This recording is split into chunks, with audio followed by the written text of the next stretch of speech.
Cette vidéo est sponsorisée par Tenorshare, l'expert de votre iPhone. Vous venez d'acheter un iPhone 15 et vous n'arrivez pas à récupérer les messages WhatsApp et WhatsApp Business de votre ancien smartphone Android. Pas de problème, Tenorshare a une solution pour vous. Et cette solution s'appelle iCarphone Transfer.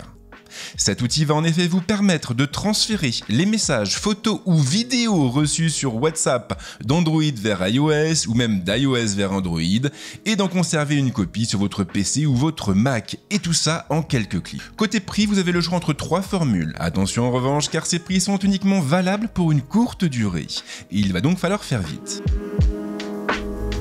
J'ai acheté l'iPhone 15 Pro Max et après 72 heures passées en sa compagnie, j'ai pas mal de choses à vous dire. Vous le savez sans doute, mais en règle générale, il n'y a pas plus proche d'un iPhone qu'un autre iPhone. Eh bien c'est vrai aussi pour l'iPhone 15 Pro Max, sauf qu'Apple a quand même profité de l'occasion pour apporter 2 ou 3 changements à sa copie. Et le plus visible d'entre tous, ce sont bien sûr les bordures. Le châssis est toujours fait en aluminium, ça ne change pas, mais les bordures, elles, sont faites dans un alliage de titane. Et si le titane a pour principal mérite d'être relativement résistant, il offre aussi un aspect brossé qui est tout simplement magnifique. Même chose au niveau des coloris, alors c'est vrai, lors de la présentation, comme beaucoup, je me suis dit qu'il manquait un petit peu de fantaisie, mais en réalité, lorsqu'on les voit en vrai, eh bien on se rend compte qu'Apple a quand même bien fait les choses. En gros, donc, vous avez le choix entre 4 couleurs.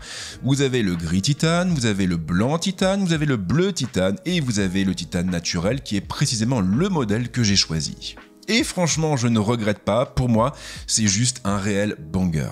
Alors je ne sais pas si je vais m'en lasser par la suite, mais pour l'instant vraiment je suis complètement conquis par cette couleur. Je trouve qu'elle est très jolie, surtout associée à l'aspect brossé des bordures en titane. Mais ce n'est pas la seule nouveauté apportée par l'iPhone 15 Pro Max, on en a aussi une autre qui est hyper importante, mais qui se voit un petit peu moins. Et cette nouveauté a trait tout simplement aux bordures encadrant la dalle, elles sont un tout petit peu plus fines que du temps des iPhone 14. Alors bien sûr, ça se joue à quelques millimètres seulement, mais mine de rien, ça change pas mal la donne parce que ça donne un aspect beaucoup plus compact à l'appareil. Sans compter que d'ailleurs on a aussi un poids qui est en baisse. L'iPhone 15 Pro Max pèse seulement 221 grammes, soit le même poids que celui de mon iPhone 14 Pro. Et si je le précise, ce n'est pas anodin, j'avais abandonné la gamme des Pro Max du temps des iPhone 12 justement en raison de l'encombrement et du poids de ces appareils. Et j'avais donc un petit peu peur de me sentir gêné en passant d'un iPhone 14 Pro à un iPhone 15 Pro Max, et en réalité, eh bien, ce n'est absolument pas le cas. Et ça franchement, c'est hyper appréciable. En termes d'ergonomie, la grande nouveauté bien sûr, c'est le remplacement de l'interrupteur par un bouton d'action, un bouton que vous pouvez personnaliser comme bon vous semble. Par défaut, donc, lorsque vous appuierez dessus, eh bien, vous basculerez l'iPhone en mode silencieux. Mais si vous voulez, vous pouvez aller un petit peu plus loin en associant ce bouton à d'autres actions, comme par exemple le passage sur un mode de concentration spécifique, le lancement d'une fonction d'accessibilité, l'activation de l'appareil photo ou de la lampe torche ou du dictaphone, et bien sûr le lancement d'un raccourci créé avec l'application du même nom. Et moi personnellement j'accroche à fond à ce bouton d'action parce qu'il permet d'accéder très rapidement à des fonctions dont on a besoin. Exemple typique, si vous avez une Tesla, eh bien vous pourrez l'associer à l'application Tesla pour y accéder plus rapidement sans avoir besoin de naviguer sur tous les écrans d'accueil. Et puis surtout, Apple a bien fait les choses. Lorsque vous appuyez sur le bouton d'action pour activer la fonction, eh bien vous avez un retour haptique avec 4 vibrations. Et lorsque vous désactivez la fonction, vous n'en avez qu'un seul. Et ça veut dire que même au juger, même sans voir l'écran de votre smartphone, vous saurez si vous avez activé ou désactivé l'action associée à ce bouton. Sans compter que d'ailleurs, on a aussi l'information qui apparaît dans Dynamic Island. On le savait des mois avant l'annonce, mais ça a quand même fait beaucoup de bruit. Les iPhone 15 abandonnent le Lightning au profit d'un connecteur USB. Et franchement, la première fois que vous connectez un câble USB à votre iPhone, ça fait un peu bizarre. Mais c'est pas déplaisant. Alors l'avantage, bien sûr, il est évident pour ceux qui voyagent beaucoup. Vous n'aurez plus besoin de prendre un câble Lightning dans vos affaires. Vous pourrez vous contenter finalement du chargeur et du câble du Mac, de l'iPad Pro. Mais surtout, ce connecteur ouvre le champ des possibles en matière de prise de vue vidéo. Sur les iPhone 15 Pro et iPhone 15 Pro Max, vous avez un connecteur au format USB 3. Un connecteur qui permet donc un débit de 10 gigabits par seconde à condition d'utiliser le bon câble. Et ça veut dire quoi? Ça veut dire qu'avec l'iPhone 15 Pro Max, vous allez pouvoir filmer et stocker directement vos rushs sur un disque SSD. Alors pour l'instant, je ne l'ai pas encore testé dans cette configuration, on en reparlera plus en avant dans le test. Mais pour moi, c'est vraiment une fonction qui va changer radicalement la donne et qui risque même de faire de l'iPhone 15 Pro Max et de l'iPhone 15 Pro de véritables caméras à part entière. Sur le papier, il n'y a pas vraiment de différence au niveau de l'écran entre l'iPhone 15 Pro Max et ses prédécesseurs. Mais personnellement, je trouve quand même que le rendu est beaucoup plus joli. La dalle est effectivement de très bonne qualité, elle est lumineuse, elle atteint les 1000 nits en SDR, les 1600 nits en HDR et les 2000 nits en extérieur en plein soleil, donc c'est plutôt sympa parce que ça veut dire que votre iPhone va rester lisible en toute occasion.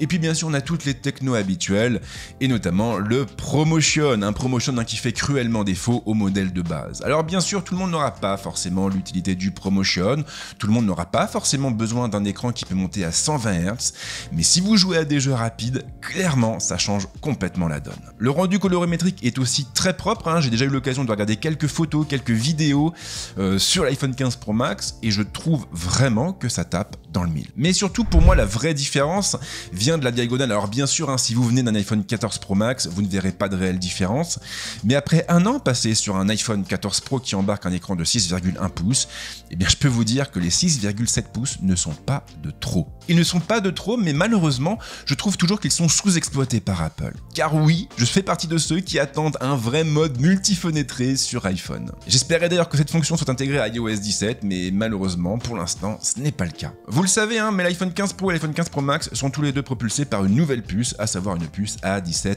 Pro. Une puce qui est gravée en 3 nanomètres, et surtout qui a pour particularité d'embarquer un cœur supplémentaire au niveau du GPU. Un GPU qui monte donc à 6 cœurs. Là-dessus, bien sûr, plus ou moins la même architecture au niveau du CPU, et puis surtout, on a le support du ray tracing matériel. Par contre, ma question concerne plutôt la chauffe. J'ai remarqué effectivement, après avoir joué pendant quelques heures, après avoir fait pas mal de tests, que l'iPhone 15 Pro Max avait tendance quand même à dégager pas mal de chaleur. Et je me dis qu'avec un gros jeu exploitant le ray tracing, ça risque de chauffer sévère. Concernant l'autonomie, eh bien c'est simple, je ne vais pas vous en parler, et ce pour une raison évidente. L'autonomie d'un iPhone ne peut pas se mesurer au bout de quelques heures, au bout de quelques jours d'utilisation, et ce pour une raison évidente. La batterie n'est pas encore calibrée, et puis surtout, il faut attendre qu'iOS mette ses fichiers en cache, qu'il indexe justement bien tous les fichiers système, et ça peut prendre un temps considérable. Donc généralement, lorsque vous achetez un iPhone, vous avez la véritable autonomie qui débarque au bout, on va dire, de 3, 4, 5 jours, suivant bien sûr le nombre d'applications installées. Par contre, ce que je peux vous dire, c'est que la charge, elle est toujours aussi poussive, 20 watts en 2023, c'est pas énorme et c'est encore moins énorme sur une grosse batterie comme celle de l'iPhone 15 Pro Max. Ici, concrètement, pour passer de 0 à 50%, vous aurez besoin de 35 minutes.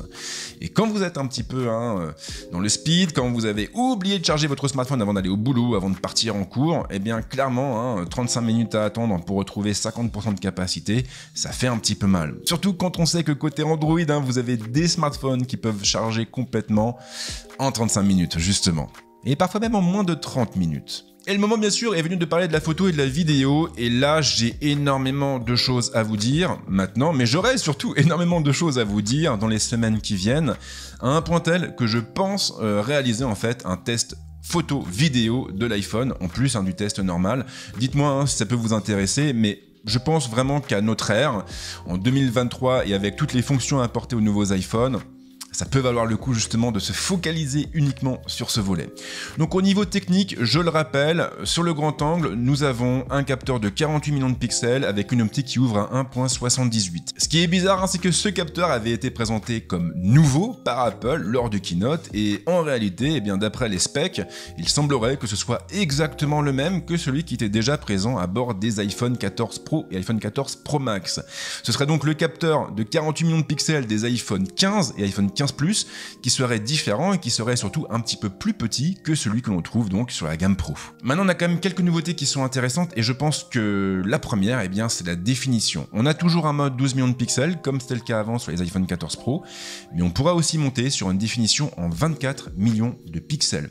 Cette définition, elle est obtenue en combinant plusieurs photos et en les fusionnant ensemble. J'ai fait quelques tests déjà et j'avoue qu'au niveau du piqué, au niveau de la dynamique, on est quand même un petit peu au-dessus de ce qu'on avait à l'époque des iPhone 14 Pro. En outre, ce mode une fois, donc le grand angle, ce mode une fois, il est aussi personnalisable et on a 3 focales qui sont associées à ce mode. On va pouvoir donc en tapant sur le une fois basculer sur un 24 mm, sur un 28 mm ou sur un 35 mm.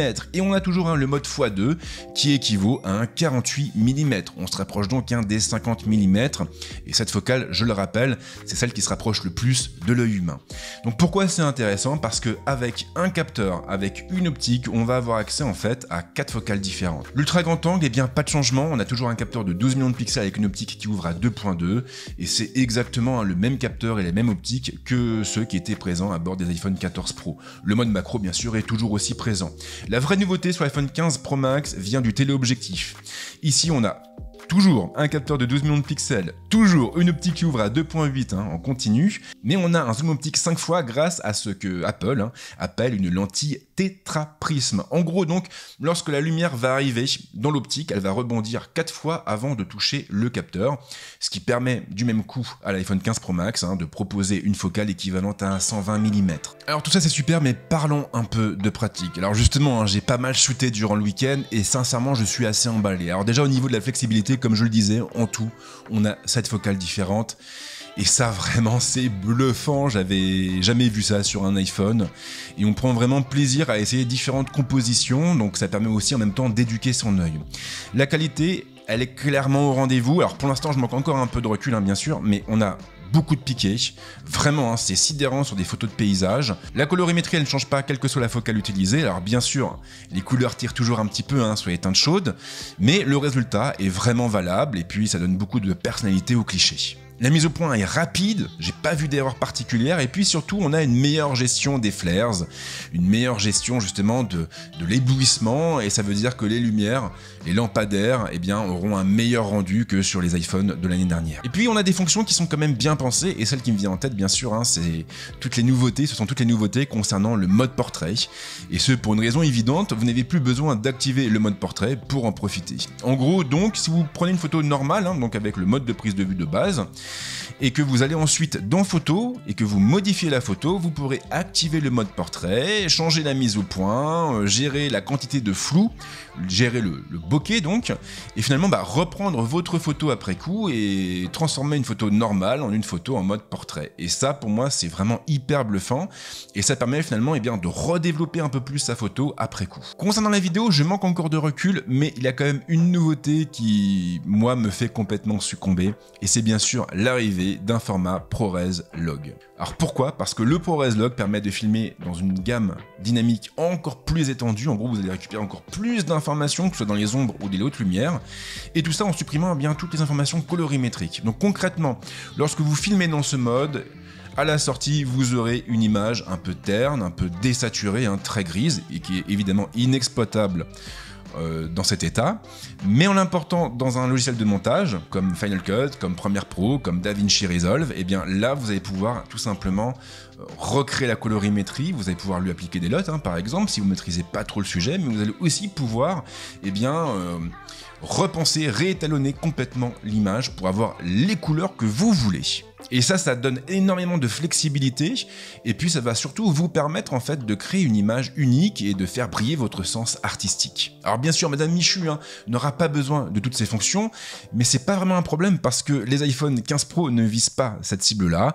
Les iPhone 15 Pro s'adressent à des gens qui veulent aller plus loin avec leur iPhone et qui ont besoin justement de plus de créativité et de plus de fonctions créatives. Voilà donc pour mes premiers retours au sujet de l'iPhone 15 Pro Max. Et bien sûr, cet iPhone 15 Pro Max aura le droit à un test complet, mais j'avais envie déjà de partager avec vous mes premières impressions et puis on verra surtout dans la prochaine vidéo si ces impressions sont confirmées ou pas, parce que généralement lorsque vous venez d'acheter un produit, vous manquez un petit peu de recul. Et puis bien sûr, on aura l'occasion d'opposer l'iPhone 15 Pro Max à pas mal d'autres appareils, notamment sur le terrain de la photo, donc si ce n'est pas déjà fait, je vous invite cordialement à vous abonner, mais si vous le faites, pensez bien sûr à activer la petite cloche. Et puis en ce qui me concerne, merci déjà de m'avoir suivi jusque là, et puis je vous souhaite de passer un très bon week-end ou une excellente semaine et on se retrouve très vite avec de nouveaux contenus ici et ailleurs. Ciao.